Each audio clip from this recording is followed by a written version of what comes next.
आज के इस वीडियो में हम देखेंगे भारतेंदु युग और द्विवेदी युग। तो सबसे पहले आधुनिक युग को समझ लेते हैं। तो आधुनिक युग जो है हिंदी साहित्य का जो आधुनिक काल है उसको अलग अलग भागों में बांटा गया है। तो इसमें चार काल है। पहला आता है भारतेंदु युग जिसको 1857 से लेकर के 1900 ईस्वी तक। जागरण सुधार काल जिसको द्विवेदी युग भी कहा जाता है 1900 ईस्वी से 1918 ईस्वी तक। छायावादी युग 1918 ईस्वी से 1936 या 1938 ईस्वी तक। उसके बाद फिर छायावादोत्तर युग आता है। प्रगति प्रयोगवाद काल आता है जिसको 1938 से लेकर के 1953 तक माना जाता है। उसके बाद फिर नवलेखन काल कहा जाता है जो कि 1953 से अब तक के समय को माना जाता है। तो ये जो हिंदी साहित्य का जो विभाजन है, सबसे पहले आदि काल होता है। आदि काल के बाद फिर भक्ति काल है। भक्ति काल रीति काल है। रीति के बाद फिर भारतेंदु काल है। ये तो काल विभाजन है, फर्स्ट सेमेस्टर में भी आप पढ़ चुके हैं। तो यहाँ पर जो है मैं आपको बताऊंगा भारतेंदु युग। जो भारतेंदु युग है वो क्या है, तो आधुनिक काल है। तो जैसे कि हम इतिहास पढ़ते हैं तो इतिहास को तीन भागों में बांटते हैं। प्राचीन भारत का इतिहास, उसके बाद फिर मध्य भारत का इतिहास, उसके बाद फिर आधुनिक भारत का इतिहास। इसमें हम क्या पढ़ेंगे, राजा महाराजाओं को पढ़ते हैं। इसमें भी राजा महाराजा कौन कौन सा सल्तनत आया, कौन कौन सा गया, उसके बाद फिर ब्रिटिश गवर्नमेंट आया, ये सब इतिहास का पार्ट है। ठीक वैसे ही उस समय जो हिंदी साहित्य लिखा जा रहा था, पत्र पत्रिकाओं में साहित्य लिखा जा रहा था, कविता कहानी उपन्यास लिखे जा रहे थे, उसी को हम पढ़ेंगे हिंदी साहित्य के आधुनिक काल के अंतर्गत द्विवेदी युग के नाम से उसको जाना जाता है। तो अब देखते हैं भारतेंदु युग। तो भारतेंदु युग हम जान गए। भारतेंदु युग क्या है, तो भारतेंदु युग जो आधुनिक काल है, आधुनिक काल का जो पहला नंबर का पार्ट है जिसका समय सीमा क्या है, 1857 से लेकर के 1900 ईस्वी तक के समय सीमा को क्या कहा जाता है, आपका भारतेंदु युग कहा जाता है। अब इसमें भारतेंदु युग की समय सीमा अलग अलग विद्वानों ने क्या क्या मानी है इसको हम देखते हैं। भारतेंदु युग का जो सीमांकन है, जब पॉइंट लिखेंगे तो मुख्य पॉइंट हो जाएगा भारतेंदु युग का सीमांकन।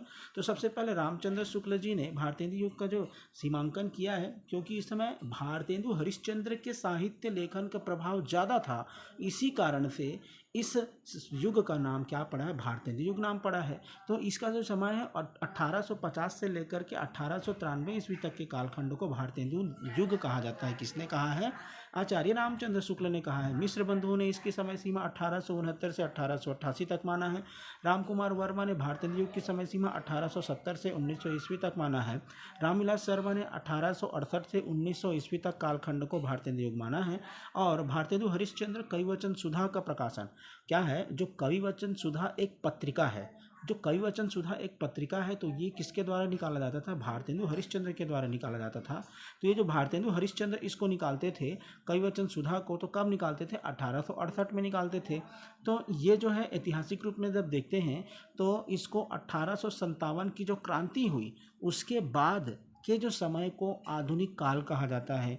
तो और जब हिंदी साहित्य के दृष्टिकोण से देखते हैं तो कविवचन सुधा का जो प्रकाशन हुआ, जो कविवचन सुधा का प्रकाशन भारतेंदु हरिश्चंद्र जी ने किया, कब किया, 1868 में इन्होंने किया। उसके बाद के समय को क्या कहा जाता है, भारतेंदु युग का प्रभाव था, भारतेंदु हरिश्चंद्र का प्रभाव था। इसीलिए भारतेंदु हरिश्चंद्र को भारतीय नवजागरण का अग्रदूत भी कहा जाता है, ये आप याद रखिएगा। तो 1868 से प्रारंभ हुआ और ऐतिहासिक रूप से देखते हैं तो 1857 के विद्रोह के बाद से प्रारंभ होता है।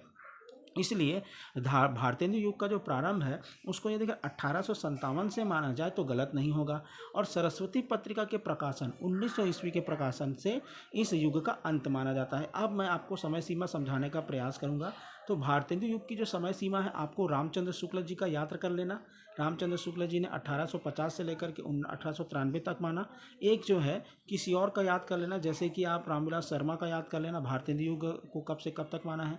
एक जो है आपको याद कर लेना है कि जो भारतेंदु युग है वो कविवचन सुधा के प्रकाशन 1868 से लेकर के सरस्वती पत्रिका के प्रकाशन, ये क्या है, ये एक पत्रिका का नाम है जो कविवचन सुधा 1868 में छपा।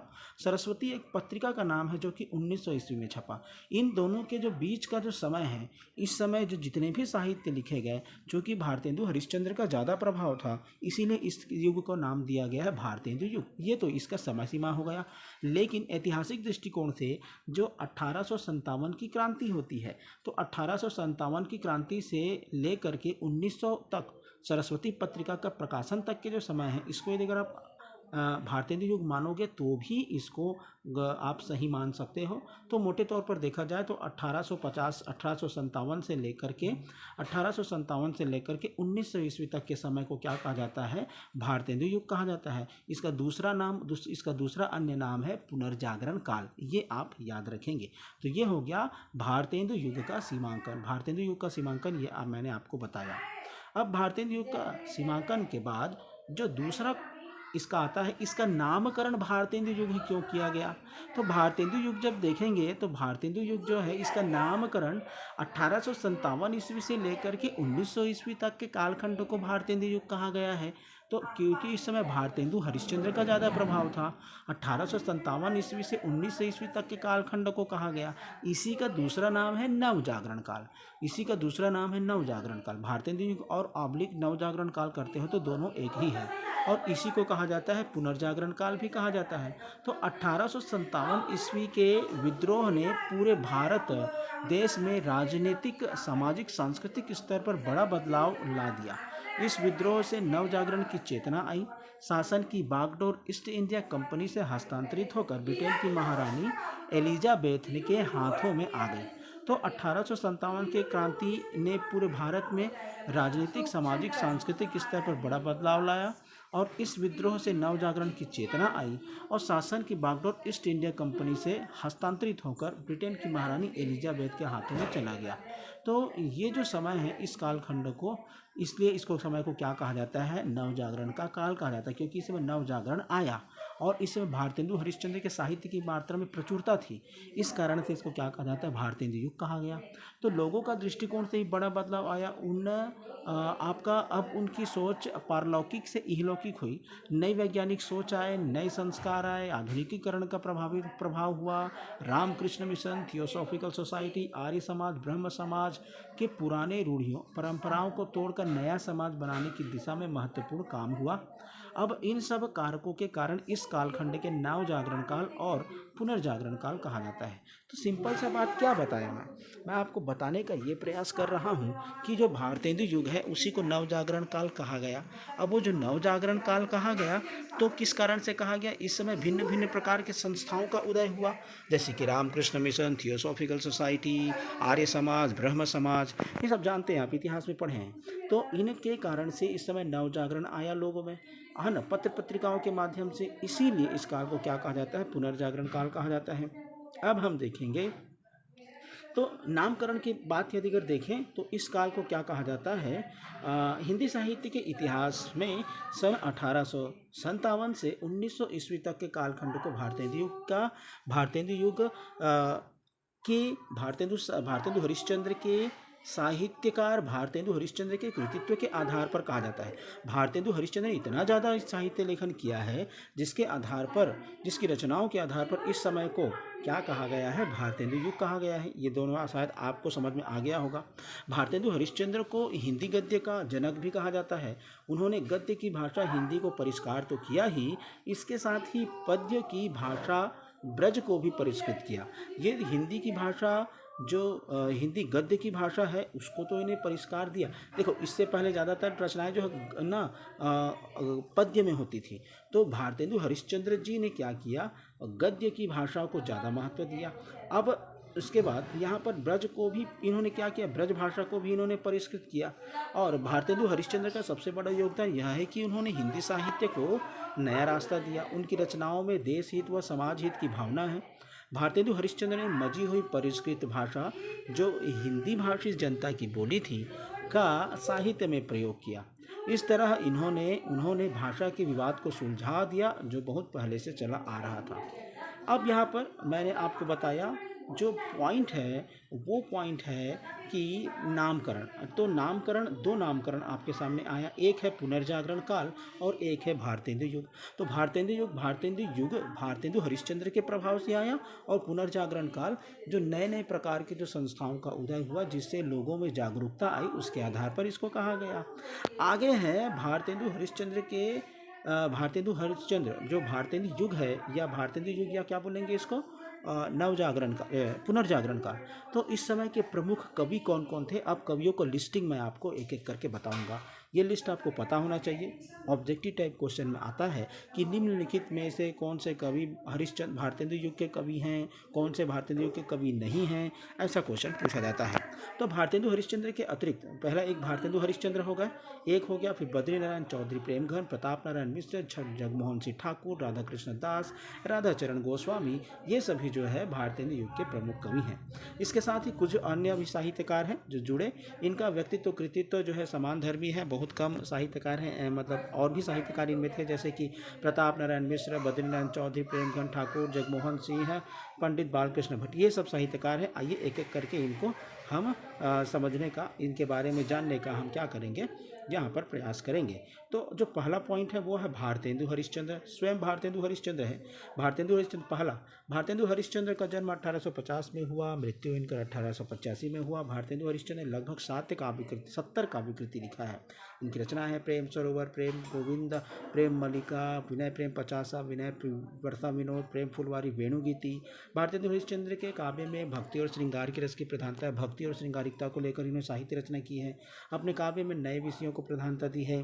प्रकृति चित्रण के साथ साथ देशभक्ति, राजभक्ति, राष्ट्रीयता का स्वर इनमें दिखाई देगा। भारतेंदु हरिश्चंद्र ने काव्य भाषा के रूप में ब्रज भाषा का भी उपयोग किया है। वे कविवचन सुधा, हरिश्चंद्र पत्रिका जैसे अच्छे पत्रिकाओं जो छापा करती थी उस समय, उसका इन्होंने संपादन किया। कविवचन सुधा, हरिश्चंद्र पत्रिका, ये सब साहित्यिक पत्रिकाएं हैं। उस टाइम में 1875 के टाइम में ये निकला करती थी। ठीक, आगे आता है सेकंड नंबर। तो सेकंड नंबर का जो आपका कवि है, उस कवि का नाम है बद्रीनारायण चौधरी प्रेमघन। जो बद्रीनारायण चौधरी प्रेमघन 1855 से लेकर के 1923 ईस्वी तक, 1855 में इनका जन्म होता है, 1923 में इनका निधन होता है। तो बद्रीनारायण चौधरी प्रेमघन काव्य संकलन सामने आया है, एक ही काव्य संकलन सामने आया जिसका शीर्षक है प्रेमघन सर्वस्व। जीर्ण जनपद, आनंद अरुणोदय, हार्दिक हर्षोदर्श, मयंक महिमा, अलौकिक लीला, वर्षा बिंदु, लालित्य लहरी, ब्रजचंद पंचक शामिल है। ये सब इनकी रचनाएं हैं। प्रेमघन की कविता वही राष्ट्रभक्ति, राजभक्ति, उन्होंने देश की दुरावस्था का चित्रण किया है, ब्रज भाषा का प्रयोग किया है। प्रेमघन जी ने उर्दू में भी कविताएं लिखी है और अब्र उपनाम से कविता लिखते थे। प्रेमघन जी अब्र उपनाम से उर्दू में कविताएं भी क्या करते थे, लिखा करते थे। अब ये जो रचनाएं हैं ये सब लिखा वो करते थे। उसके बाद फिर ये आनंद कादम्बनी और नागरी नीरज जैसे इस पत्रिका का ये संपादन भी करते थे, जो बहुत प्रसिद्ध था। अब आता है आपका प्रताप नारायण मिश्र। तीसरे जो कवि हैं उनका नाम है प्रताप नारायण मिश्र। प्रताप नारायण मिश्र का जो जन्म है 1856 में हुआ था और मृत्यु इनका 1894 में हुआ था। प्रताप नारायण मिश्र की काव्य कृतियों में मन की लहर, पुष्पा, प्रेम पुष्पावली, लोकोक्ति शतक, श्रृंगार विरस, तृप्यांताम, ये सब रचनाएं शामिल हैं। ये इन्होंने लिखा है। प्रताप नारायण मिश्र की कविताओं में समसामयिक देश दशा तथा राजनीतिक चेतना का वर्णन है। उनकी कविताओं में ब्रज भाषा का प्रभाव है। ये ब्राह्मण पत्रिका का संपादन किया करते थे। किस पत्रिका का संपादन करते थे? ब्राह्मण पत्रिका का। और कानपुर के साहित्यिक संस्था रसिक समाज से जुड़े हुए थे, है ना। थोड़ा थोड़ा जानकारी आप कवियों के बारे में आपको रखना है, ताकि आप जब लिखते समय या ऑब्जेक्टिव क्वेश्चन आए तो आप आसानी से उसको बना सको। तो चौथे नंबर के जो कवि हैं उनका नाम है जगमोहन सिंह है।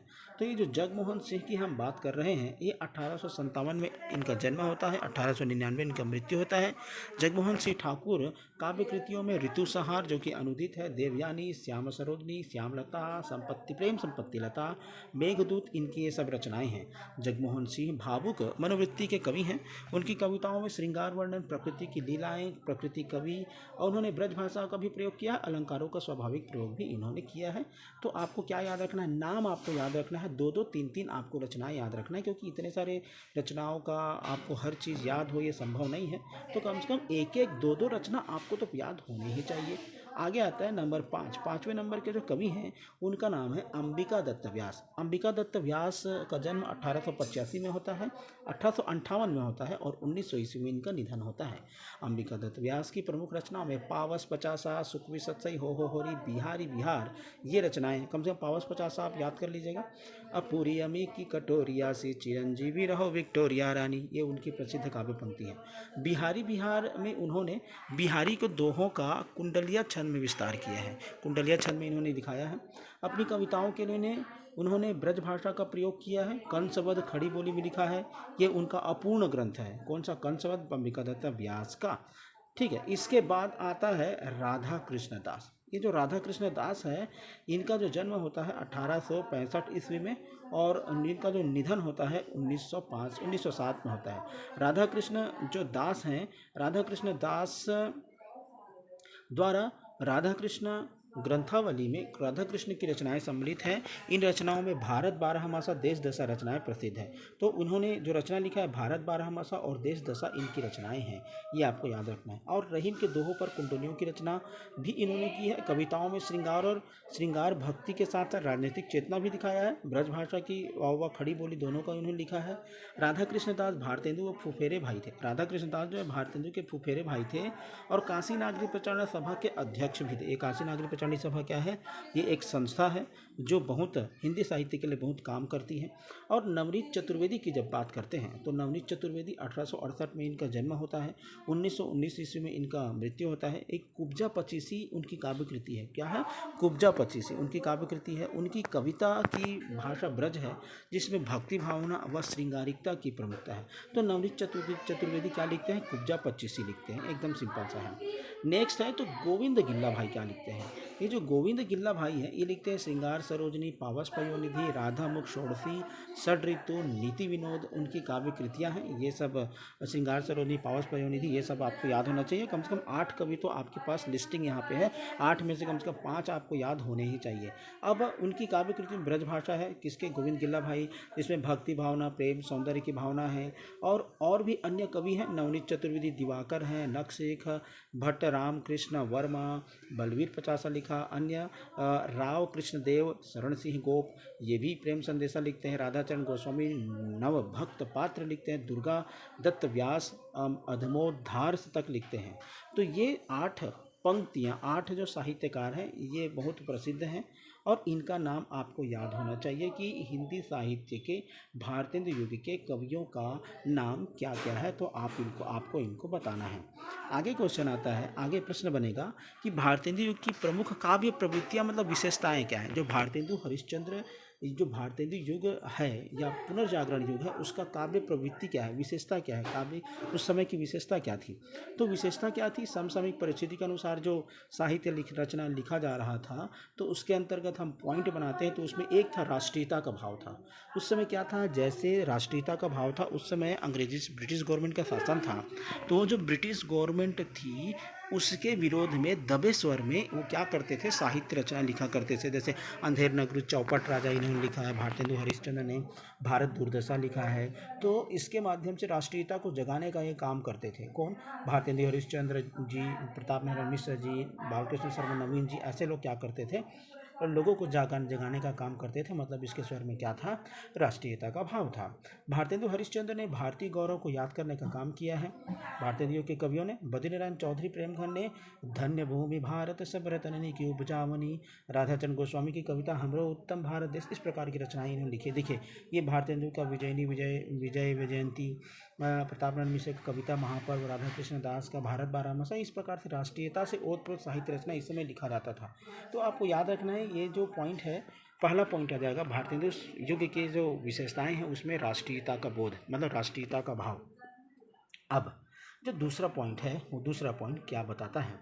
दूसरा पॉइंट है सामाजिक चेतना। समाज को जगाने का भाव इस समय के साहित्यकारों के भाषा में दिखाई देता है। क्या? सामाजिक चेतना का स्वर। तो सामाजिक चेतना का स्वर मतलब सामाजिक बुराइयों को दिखाते थे, उनको कैसे सुधारा जाए उसको भी बताते थे। जैसे बाल विवाह, सती प्रथा, छूआछूत का विरोध इस समय के साहित्यकारों के द्वारा उसके सब्जेक्ट में दिखाई देता था, है ना। और तो ये भारत दुर्दशा में भी दिखेगा। बाल विधवाओं की दुर्दशा पर प्रताप नारायण मिश्र की पंक्ति यहाँ पर देख सकते हैं। तो इस प्रकार से ये दूसरा पॉइंट हो जाता है। तीसरा पॉइंट है भक्ति भावना। इस समय की रचनाओं में जो भारतेंदु हरिश्चंद्र है, वो खुद कृष्ण भक्त थे, वैष्णव भक्त थे और उन्होंने 3 तरह की भक्ति भावना प्रकट की है। मतलब भक्ति भावना भारतेंदु हरिश्चंद्र के जो साहित्यकार हैं, उस समय के जो साहित्यकार हैं, भारतीय युग के जो साहित्यकार हैं उन लोगों ने निर्गुण भक्ति, वैष्णव भक्ति, स्वदेशानुराग, समन्वित ईश्वर का भाव उन्होंने दिखाया। ब्रज भाषा में पूरा इन्होंने लिखा है और खड़ी बोली में भी लिखा है। और उनसे संबंधित रचनाएं हैं भक्ति सर्वस्व, वैशाख महात्मा, कार्तिक स्नान, इस प्रकार की रचनाएं उन्होंने लिखा है। एक दो पंक्ति आप याद कर लीजिएगा। ठीक, नेक्स्ट तीसरा पॉइंट हो गया। तीसरा पॉइंट क्या होती है? चौथा है हास्य व्यंग्य प्रधान रचनाएं इस समय होती थी। भारतीय युग की कविताओं में हास्य रंग की प्रयोग की प्रचुरता दिखाई देती है। अंग्रेजी शासन का दमन और सामाजिक अंधविश्वास, रूढ़ियों आदि पर भारतेंदु हरिश्चंद्र खूब व्यंग्य किया है। अंधेर नगरी चौपट राजा में इन्होंने कहा है, चूरन साहब लोग जो खाता सारा हिंद हजम कर जाता। इस प्रकार से वो व्यंग्य करने का प्रयास करते थे और मजाक उड़ाने का काम करते थे, हास्य व्यंग्य। तो हमारे पास 4 पॉइंट हो जाता है हास्य व्यंग्य, है ना। भक्ति भावना हो गया, हास्य व्यंग्य हो गया। आगे आता है पांचवा क्या है? समस्या पूर्ति। इस समय के जो साहित्यकार क्या होते थे, एक साहित्यकार की टोली होती थी, दूसरे साहित्यकार की टोली होती थी। एक साहित्यकार क्या करता, समस्या रखता था, दूसरा साहित्यकार उस समस्या को पूर्ति करने का प्रयास करता था। तो इस प्रकार से काम करने का, इस प्रकार से साहित्य लेखन इस समय होता था। तो समस्या पूर्ति की जब बात करते हैं तो भारतेंदु युग में समस्या पूर्ति के रूप में काव्य रचना होने लगी। समस्या पूर्ति की पहली और आखिरी शर्त यह होती थी कि समस्या पूर्ति के लिए जो पंक्ति दी जाती थी, समस्या पूर्ति करने के बाद उसी पंक्ति से अंत होना चाहिए। मतलब एक जो है समस्या बताएगा, एक उसका समस्या का पूर्ति करेगा। तो इस प्रकार से साहित्य लेखन इस समय क्या होता था। ठीक, जैसे कि ये आप का दिख रहा है, पपीहा जब पूछिए है पीव कहाँ। तो उसके बाद फिर उत्तर आता था, बन बैठी है मान की मूरत सी, मुख खोलत बोले न नाही न हाँ, तुम ही मुन हारी के हारी पर। मतलब इस प्रकार से आपको याद कर लेना है। पॉइंट तो आपको हमेशा याद होना ही चाहिए। नेक्स्ट, तो 5 पॉइंट हमारे पास हो गया समस्या पूर्ति से संबंधित था। मतलब समझ गया ना, मतलब साहित्य सभा हो रहा है, 2 कवि होगा, एक समस्या बताएगा, उसका निदान बताएगा। तो ये समस्या पूर्ति एक विशेषता हो गया। आगे आता है आपका प्रकृति चित्रण। पर प्रकृति चित्रण तो आप बचपन से पढ़ते आ रहे, कोई भी साहित्यकार होता है प्रकृति चित्रण का प्रयोग वो करते ही हैं। बड़े शौक से प्रकृति चित्रण करते थे, नायक नायिका श्रृंगार वर्णन वो करते थे। तो कुछ साहित्यकारों के नाम, साहित्यकारों के द्वारा लिखे गए साहित्य का नाम आप बता दीजिएगा। ठीक, आगे 6 पॉइंट हो गया। 6 पॉइंट के बाद फिर 7वां पॉइंट है रीति निरूपण। अब रीति निरूपण क्या चीज़ है? इस समय रीति निरूपण मतलब काव्य हेतु, काव्य प्रयोजन, काव्य के क्या कारण हैं, काव्य के क्या उद्देश्य होता है, रस छंद अलंकार, मतलब ये समझ जाओ, समझ में नहीं आ रहा होगा तो रीति निरूपण मतलब रस छंद अलंकार काव्य से संबंधित जो साहित्य लिखा जाता था उसको रीति निरूपण कहा जाता है। तो इस समय के साहित्यकारों के द्वारा रीति निरूपण का भाव उनके साहित्य में दिखाई देता है। अब आता है हमारा 8वां नंबर का पॉइंट। 8वां नंबर का पॉइंट बोलता है कि काव्यानुवाद। इस समय के साहित्यकारों के द्वारा जो संस्कृत साहित्य या बांग्ला साहित्य या अंग्रेजी साहित्य का वो क्या करते थे, काव्य मतलब अनुवाद करते थे, ट्रांसलेशन का काम करते थे। जैसे राजा लक्ष्मण सिंह ने क्या किया, अनुदित रघुवंश लिखा, मेघदूत लिखा, है ना, अनुवाद किया वाला है। भारतेंदु हरिश्चंद्र ने नारद भक्ति सूत्र लिखा, सांडिल्य के भक्ति सूत्र, तदीय सर्वस्व लिखा, भक्ति वैजयंती शीर्षक से अनुवाद किया। तो ये मतलब नारद भक्ति सूत्र और सांडिल्य के भक्ति सूत्र का तदीय सर्वस्व और भक्ति सूत्र वैजयंती शीर्षक से अनुवाद किया। तो इस प्रकार से अनुवाद करने का काम इस समय क्या करते थे, साहित्यकारों के द्वारा किया जाता था। भाई अनुवाद करेंगे तो स्वाभाविक सी बात है हिंदी साहित्य उससे क्या होगा, समृद्ध होगा। अब प्रयोगधर्मी कला पक्ष, ये पॉइंट यदि अगर आपको समझ में नहीं आएगा तो छोड़ देना सीधा, क्योंकि आपके पास 8 पॉइंट हो चुका है। प्रयोगधर्मी मतलब क्या है, भारतेंदु युग के कवियों का विशेष ध्यान शिल्प, मतलब जो साहित्य लिखते हैं ना, लिखने की उसकी शैली, पद्धति, स्टाइल, किस स्टाइल में लिख रहे हैं, कैसे विषय वस्तु का प्रयोग करते हैं, किस प्रकार के प्रयोग करके वो साहित्य लिख रहे हैं, वही है यहाँ पर। तो विषय वस्तु को पारिवारिक निर्धारित होती थी, है ना। और काव्य शिल्प इन दोनों कारकों का प्रभाव स्पष्ट लक्षित होता था। मतलब जैसे युग का होता था, जैसे उस समय का समय था, वैसे भाषा अलंकार प्रयोग का यहाँ पर क्या होता था, प्रयोग होता था। अब काव्य रूप की बात करते हैं तो काव्य रूप में क्या होता था, आपको मुक्तक काव्य इसमें ज़्यादा दिखेगा। मुक्तक काव्य मतलब ऐसा काव्य जिसमें कोई कथा नहीं होता है ना। भाषाई चेतना देखेंगे तो भारतेंदु युग में ब्रज भाषा का प्रयोग है और खड़ी बोली का भी आरंभ हो रहा था इस समय। ये आपको क्या है बताना है। तो ये आपका 11वां पॉइंट है। 11वां पॉइंट के बाद फिर जो 12वां पॉइंट जो है मूल्यांकन के आधार पर आपको बताया गया है ना। तो मूल्यांकन करते हैं पूरा का पूरा। तो मूल्यांकन में जैसे देखते हैं तो हिंदी साहित्य के इतिहास में भारतेंदु युग के महत्व की बातें करें तो हम कह सकते हैं कि भारतेंदु युग के कवियों ने कविता को रीतिकालीन श्रृंगारिकता व काव्यशास्त्रीय परिवेश से निकालकर राष्ट्र व समाज के मुख्य धारा से जोड़ा। मतलब जो हिंदी साहित्य के साहित्यकार थे, जो इससे पहले काव्य शास्त्रीय परंपरा की रचना कर रहे थे, वो अब राष्ट्रभक्ति की भावना से ओतप्रोत साहित्य लिखने लगे और समाज से जुड़े, राष्ट्र से जुड़े समस्याओं को दिखाते थे। तो ये भारतेंदु युगीन कवियों की कविताओं में दिखाई देता है। भारतेंदु हरिश्चंद्र के रूप में एक सबल साहित्यकार हिंदी जगत को प्राप्त हुआ, जिन्होंने हिंदी कविता नाटक को राष्ट्र व समाज की मूलभूत समस्याओं से जोड़ने में अग्रणी भूमिका निभाई। तो ये आज के वीडियो में बस इतना ही। आज के वीडियो में हमने आपको बताने का प्रयास किया कि भारतेंदु युग, जो कि भारतेंदु युग के बारे में पूरा हमने कवर करने का प्रयास किया।